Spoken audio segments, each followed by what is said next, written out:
Making public transportation networks more accessible and improving the cleanliness of already existing public transportation by Sabul Ahmad, Miracle Felsner, Kelly James, Sydney Hall, Caden Hawkins, and Koivo.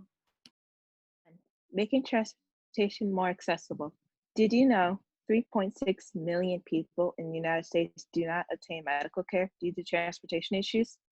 People who face transportation barriers have poor management of chronic illness and poor health outcomes due to factors like rescheduled or missed appointments and delayed care.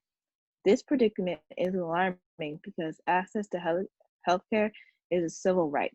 The diagram above shows that a patient who does have access to transportation will experience a far better health outcome. With transportation provided, a patient can meet with a physician for timely medical care.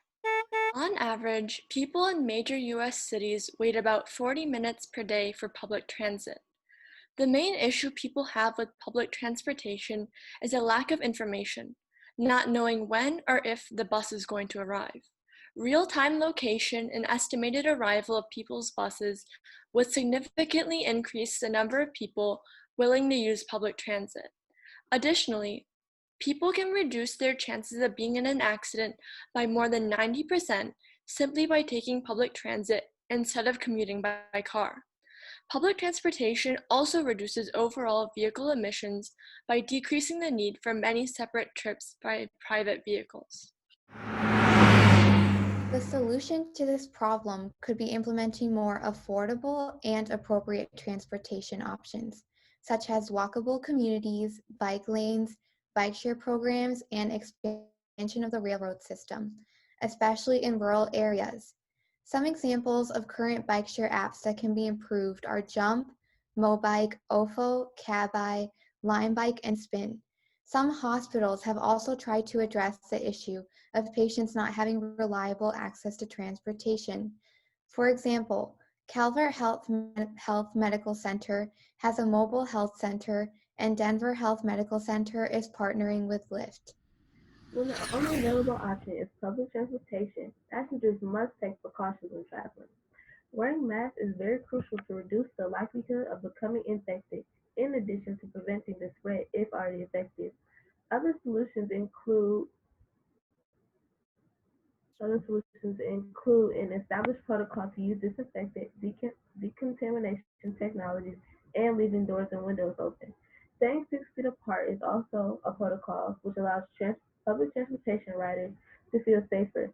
According to CDC.gov, you should only travel during non-peak hours so that there are likely fewer people. Drivers can also avoid picking up multiple passengers by prohibiting carpool, and passengers can use to only opt public transportation when it's absolutely necessary. It is important to recognize that many of the communities that rely on public transportation do so due to lack of access to personal vehicles or money for other means of transportation, for example, Uber and Lyft. More often than not, members of these communities are from Latinx and African American descent. Communities of color make up 60% of public transportation use in America. The amount of POCs affected by COVID-19 is disproportionate with those that are Caucasian.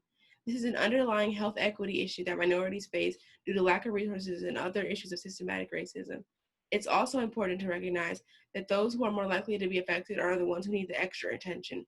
We need to be courteous in more ways than one, and transportation is one of the simplest.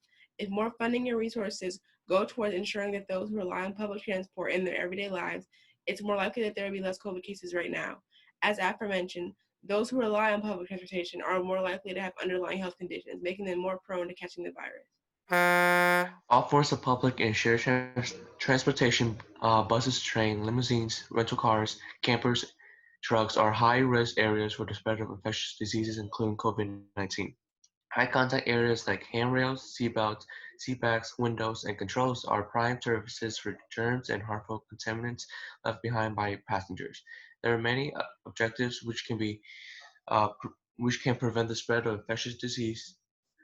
A few solutions would be to disinfect the prime surfaces, limit the amount of passengers in the vehicle, and for the citizen to take public transportation only when absolutely necessary, including lack of private transportation in high traffic dense areas. Thank you for listening to our PSA.